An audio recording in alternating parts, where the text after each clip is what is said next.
All right, Shalom.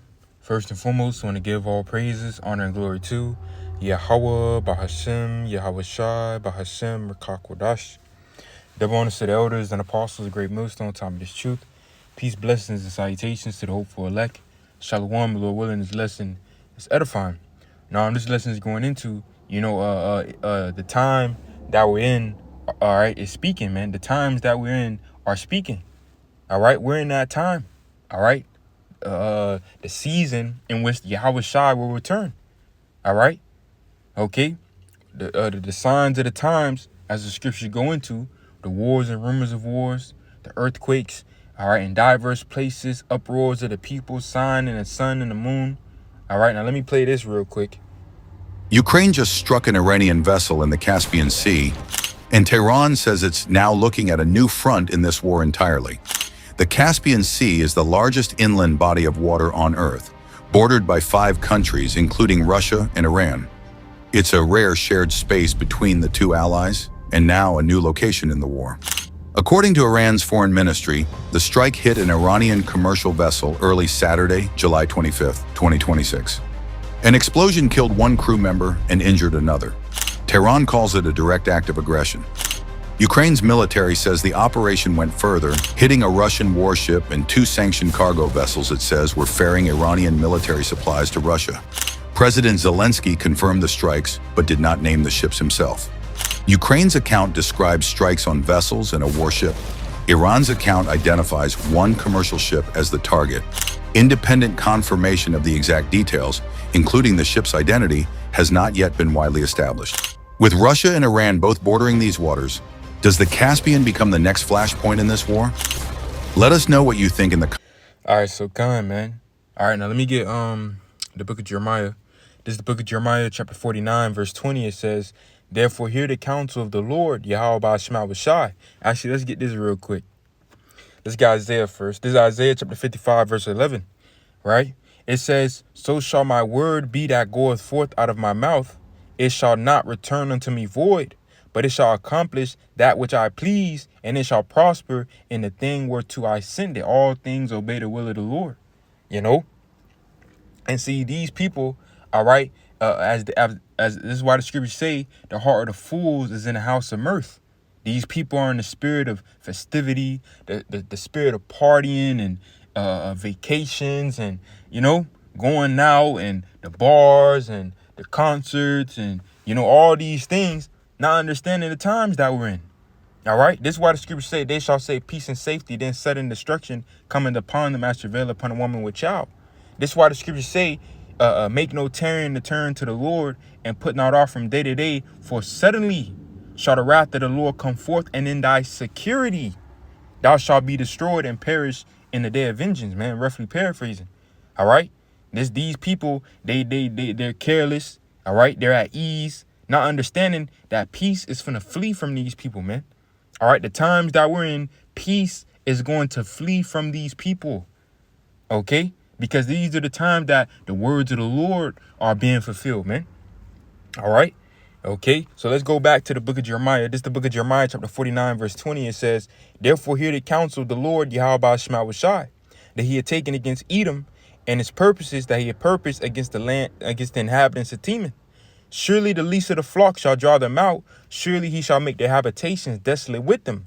The earth is moved at the noise of their fall. At the cry, the noise thereof was heard in the Red Sea." Now, let me go to the book of Jeremiah, chapter 50, because it's going to go into the same thing. All right? It's going to go into the exact same thing. The book of Jeremiah, chapter 50, verse 45, it says, "Therefore hear ye the counsel of the Lord Yahweh, that he had taken against Babylon, and his purposes that he had purposed against the land of the Chaldeans. Surely the least of the flock shall draw them out. Surely he shall make the habitations desolate with them. At the noise of the taking of Babylon, the earth is moved, and the cry is heard among the nations," because Esau, Edom, is synonymous with Mystery Babylon the Great, which is America. All right. And at the destruction of America, the fall of Edom, the earth is going to rock to and fro from what? From the missiles, this third world war. You see, and this is why America is over there, all right, in the Middle East. Okay. the least of the flock, which represent who? The 1948ers, those Edomites, all right, that are imposters, okay, will drag the Edom of Babylon over there into this war, okay, and now you have the Houthis with Saudi Arabia, Yemen, right? That other strait, I forgot the name of the other strait, right? And now you have Ukraine, all right, that struck an Iranian ship, man. All right, and Iran is getting at Ukraine, right? Which Ukraine is actively at war with Russia. All right, and we know that Russia and China, okay, all right, is helping Iran. All right. So these are the times that we're in, man. All right, and the times are speaking. Let's get some more scriptures. The book of Matthew, chapter 24, verse 42, it says, "Watch therefore, for ye know not what hour your Lord doth come." But see, the scriptures gave us, all right, things to look for. All right. This is the book of the same chapter, verse 6. It says, "And ye shall hear of wars and rumors of wars.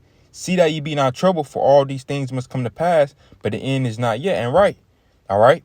And we're seeing the wars and rumors of wars. For nation shall rise against nation, kingdom against kingdom, and there shall be famines and pestilence and earthquakes in diverse places, man.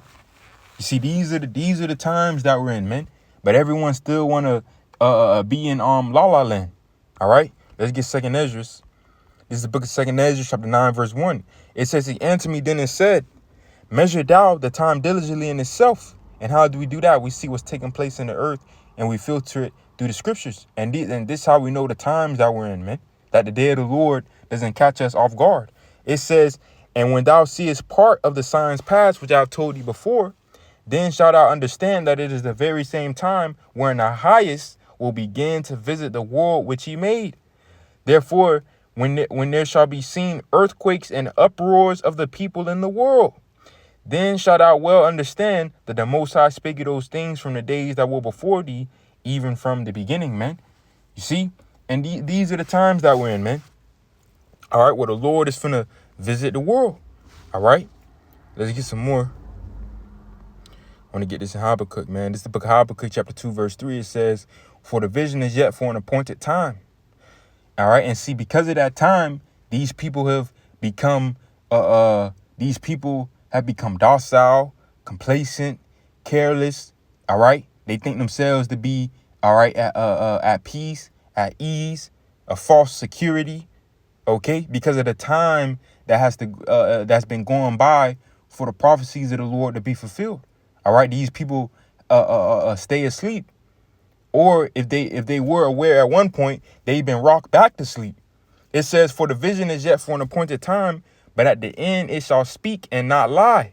Though it tarry, wait for it, because it will surely come. It will not tarry," man. You see, the word of the Lord, all right, will be accomplished. Now let's get this.